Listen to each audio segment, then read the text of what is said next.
Hello my dear friends, आप सभी का पुनः इस क्लास में दिल से स्वागत है। आप लोग को पता ही होगा कि कल मैंने जो क्लास स्टार्ट किया था उस क्लास में मैंने भारतीय संविधान वाले टॉपिक को उठाया था और उसके कुछ महत्वपूर्ण बिंदुओं पर आज चर्चा की थी। तो उसी क्रम में आज हम लोग जो है भारतीय संविधान का क्लास नंबर 2 करने जा रहे हैं। तो आइए हम लोग स्टार्ट करते हैं। तो देखिए,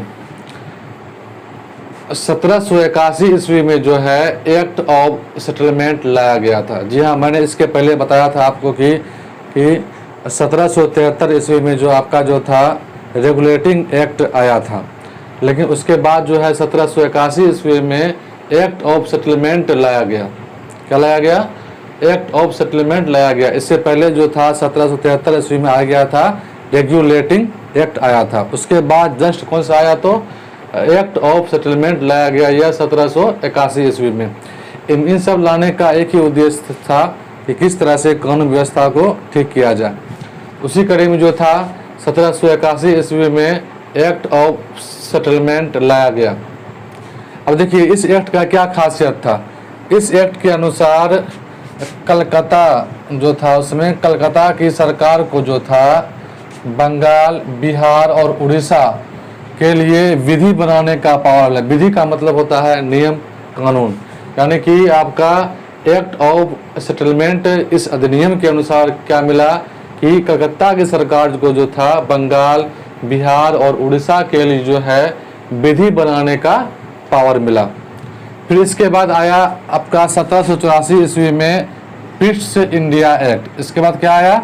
1784 ईस्वी में आपका आया पिट्स इंडिया एक्ट। इस एक्ट का देखिए क्या खासियत था कि इस एक्ट के अनुसार जो क्या अब दोहरा प्रशासन मतलब चालू हो गया। यानी कि केंद्र में अलग शासन हो, राज्य में अलग हो, इस तरह का शासन जो है मतलब शुरू हो गया। यानी कि आपका 1784 ईस्वी का जो मूल जो इम्पोर्टेंट जो आपका टॉपिक जो है इसमें का यही है कि इस एक्ट के अनुसार जो है दोहरे प्रशासन का क्या हो गया? प्रारंभ हो गया। फिर बढ़ते हैं हम अगले अधिनियम की ओर। 1793 ईस्वी में जो आया चार्टर अधिनियम। 1793 ईस्वी में लाया गया चार्टर अधिनियम।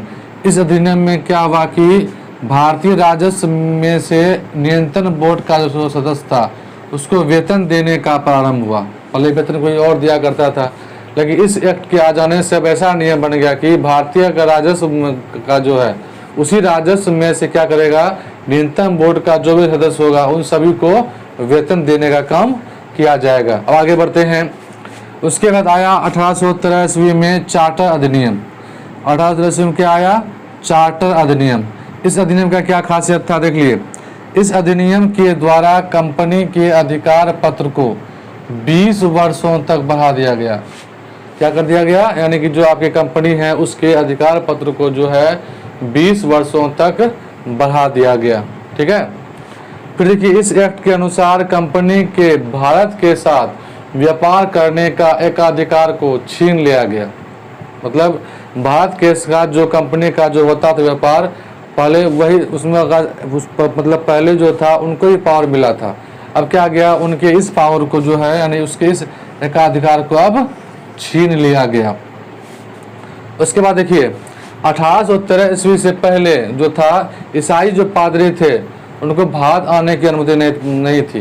अर्थात वे यहाँ आके जो है अपना बिजनेस नहीं कर सकते थे, ऐसा उसमें कोई नियम कानून नहीं था। लेकिन जब से ये 1813 ईस्वी का चार्टर अधिनियम आया, इसमें क्या हो गया कि इस एक्ट के अनुसार अब वे भारत आ जा सकते थे, यहाँ पर अपना बिजनेस स्टार्ट कर सकते थे।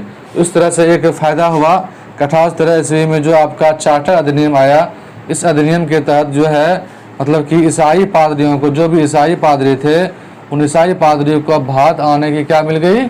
अनुमति मिल गई। पहले ऐसा अनुमति यह नहीं था। तो ये सारे जो थे कुछ आपके अधिनियम थे। तो हम लोग बढ़ते हैं अगले अधिनियम की ओर। तो देखिए, अगला अधिनियम है 1833 ईस्वी का चार्टर अधिनियम। इससे पहले हम लोगों ने 2 अधिनियम पढ़ लिए थे जो कि चार्टर अधिनियम के अंतर्गत ही था। वो था आपका 1793 ईस्वी का चार्टर अधिनियम। फिर हम लोगों ने पढ़ा 1813 ईस्वी का चार्टर अधिनियम। फिर उसके बाद हम लोग क्या पढ़ रहे हैं? 1833 ईस्वी का चार्टर अधिनियम।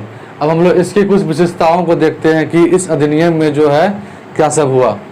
देखिए, बंगाल के गवर्नर जनरल को भारत का गवर्नर जनरल कहा जाने लगा, यानी कि 1833 जो है इस चार्टर अधिनियम के अंतर्गत जो आपका भारत का जो था गवर्नर, उसे जो है जो कि बंगाल का जो था गवर्नर, उसे भारत का गवर्नर जनरल कहा जाने लगा।